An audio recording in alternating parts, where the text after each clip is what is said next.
Okay, and here we are again on the Mini. Right. The other problem I mentioned on that other video for the airbag, that I said I don't know if he would make into a video. He actually is going to make into a video. Because, well, first of all, I found the issue. But because I thought it would be interesting to maybe highlight or show you, and I had this discussion with people in the past where sometimes that it can be quite helpful. So another issue that this car came with, guys, is that the remote doesn't work. Okay, so none of the buttons work. Everything else works, so the central locking there works okay, but the remote is completely inoperative. Now, with the IM608, I went through all the modules, etc. And I've checked the remote with the IM608, and it is transmitting at 868 megahertz, so it's working absolutely fine. Battery is okay. Just did a test with Eista, but I knew the battery was okay anyway, because obviously it is transmitting. That reports no problem with the remote. So I thought, what the heck's going on? So I start to go through not a test plan, because there is no faults on the module, on any modules for the remote. So obviously I couldn't go through a test plan. But I went through what is called, I'll show you later. But anyway, fault finding or fault something. Anyway, I went through, I'll show you later possibly. I went through this plan to test the remote. It tells me the remote is okay, etc, etc. The battery checks for the battery, says the battery is okay. Then he checks the key, says the key looks okay. Key is registered, is key number 1, and the personalization number is on number 1 as well, position number 1. So everything is fine with the key. When I got to this point, he asks me if both remotes were doing the same. I only have one remote, so I said yes, they are both doing the same, because if I would say no, only one is doing it, then most likely it would point me to a faulty remote.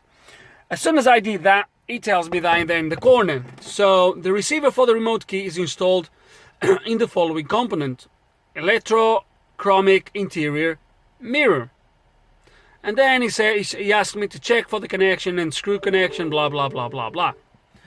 So I got these into bits, and look what I found. Let me see if I can get a good light to show you this. Look what I find. Look at that. The greeny or blue crusts. So the plug as well, as you're going to see, is also, he's not going to be able to show you this. Let me see if I can show you from the other side. Hold on. But yeah, as you can imagine, the plug is also completely, look at that. Okay, so this actually goes, where this goes? This it goes to the side, it goes that way. So most likely drops down to the cars, maybe, I don't know. I don't even know where the cars is on this car. Anyway, these appear looks okay. There is no corrosion on here, so it looks like it got only onto the mirror. Now I'm gonna have to dismantle this mirror, because I don't know. So it's definitely been allowing water through the mirror thing in there, maybe because of the roof, maybe. But I'm gonna have to open this mirror, because I have a feeling that this mirror, look at that. Am I right to say it looks like was water dripping here at the bottom somehow?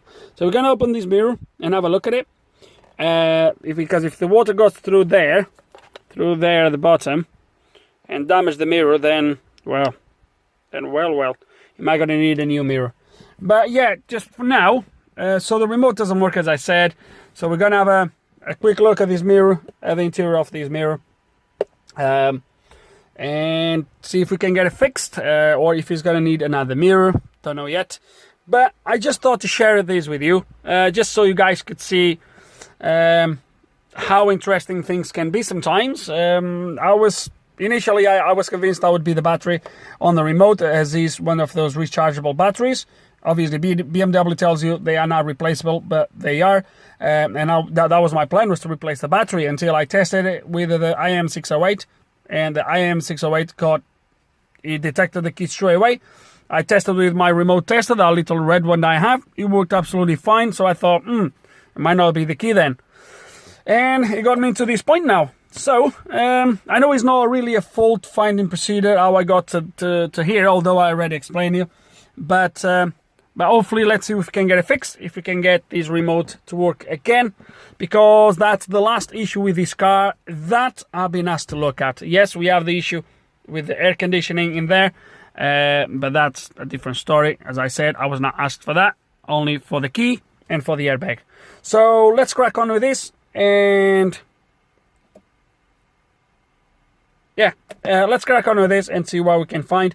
I might have to check power and grounds over there as well, make sure no fuses are blown or anything like that, and see if we can get it done. Oh dear me. Do you guys think that these will ever work again? Ah, dear me. It doesn't look good, does it? So this is the antenna that obviously receives the key signal.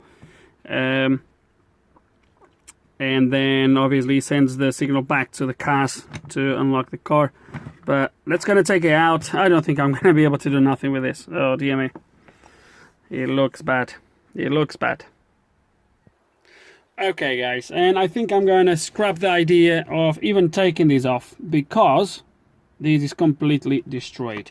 I don't know if you can see underneath, there is, I haven't pulled it all the way out yet, but there is some chips underneath there, and they are completely corroded.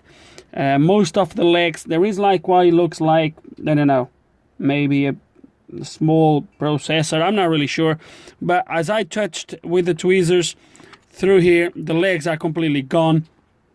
It just completely destroyed it. It's too much of a damage to try to do anything with this. To be honest, for the price of this, I rang a local scrapyard. They are just a couple of minutes away from here. They have one for sale for, what's that, £15? Oh dear me, where's this coming from? Ooh. For about £15. So, for the sake of £15 and 5 minutes to pick it up, honestly, it doesn't worth my time. So I'm just going to go there, make sure it's the right one. If it is, we'll be replacing it. Obviously, we need to clean the plug on the car itself. Make sure we have powers, grounds, etc, etc, and everything is look good in there.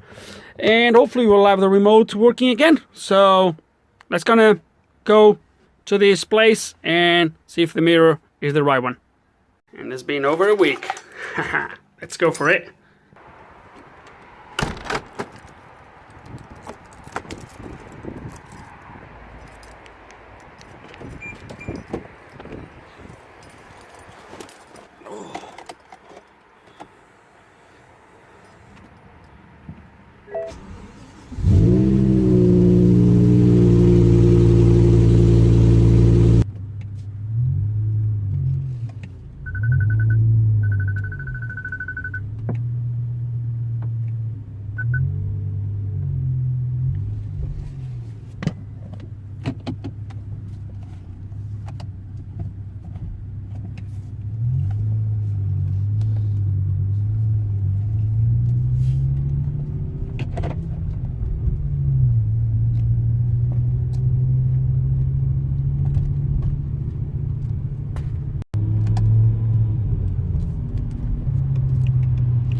Okay, and I'm not just here, so literally it's 2 minutes. I'm not gonna even take my car down there because it's absolutely crap down there. I don't know if it's gonna focus. No, it's not.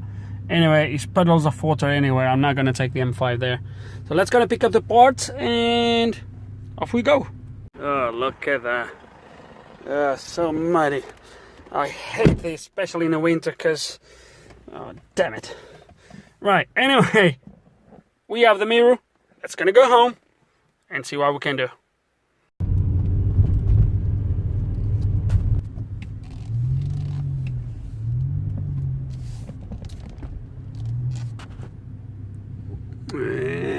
Here we are, back home. Right. I've not, kid you not, I've not even touched with my feet on the carpet. My feet came right in here. And look at that. Oh, dear me.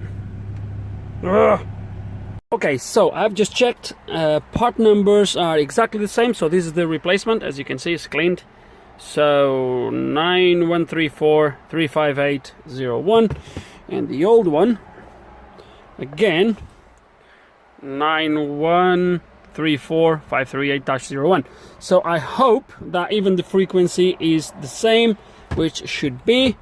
So my next step, guys, is going to be now cleaning that plug. I think what I'm going to do is I'm going to probably I'm going to remove pin by pin and just clean one by one. Yeah, but I need to take these out of the way first. Okay, and I thought it would be wise to investigate where the water is coming from. And I can't find anything. There's no signs of any water around there other than on this little bit of the mirror. So this is the bracket that holds the mirror, as you can see. So other than that, there's no water anywhere. There's no sign. I pull these down. There's no signs of water anywhere. However, look what I find. Sorry, look what I found. Now, is this why it's causing that? Look at that. You see? It's just condensation. So it would be wise to say that the condensation over the years, look at that. Look at that. That the condensation over the years has run out down to the mirror, destroying the mirror. Honestly, is the only thing I see is this condensation. Quite bad, to be honest.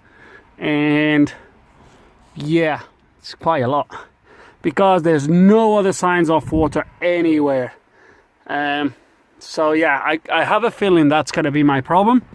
There's nothing I can do. I'm gonna clean it, but it's just gonna happen again, I guess. So yeah, that's gonna, now I pulled the plug to over here, so we have a little bit more better access. So let's gonna give it a clean and go from there.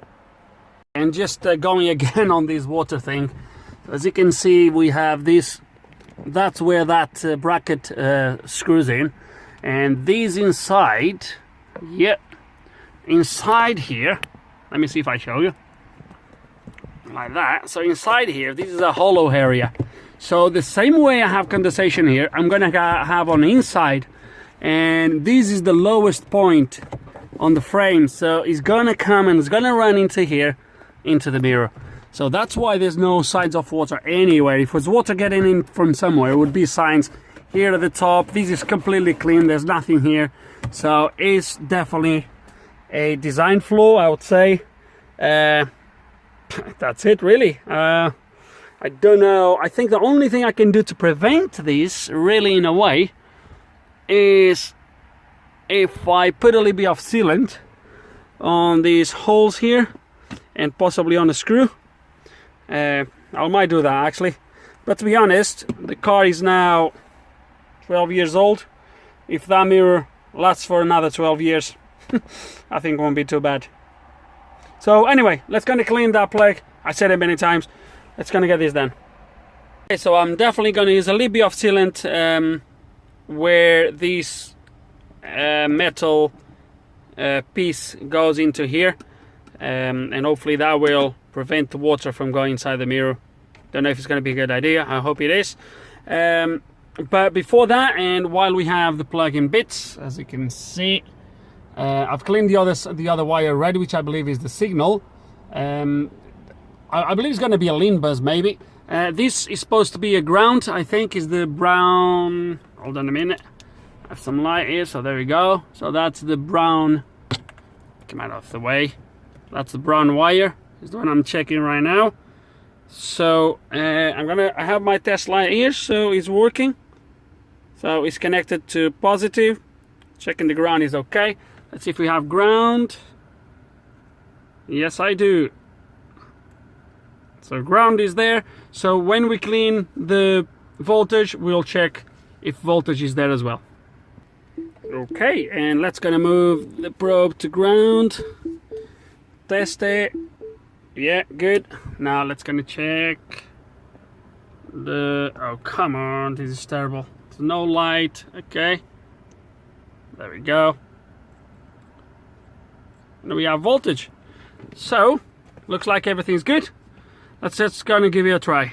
Okay, so I plugged everything back in. Well, kind of. And let's gonna have a go. Oh, beautiful.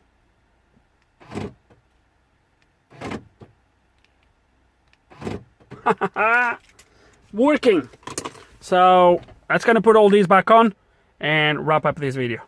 Okay, and it's all back in place. Let's just start give it clean. Oh dear, a lot of rubbish come out. Okay.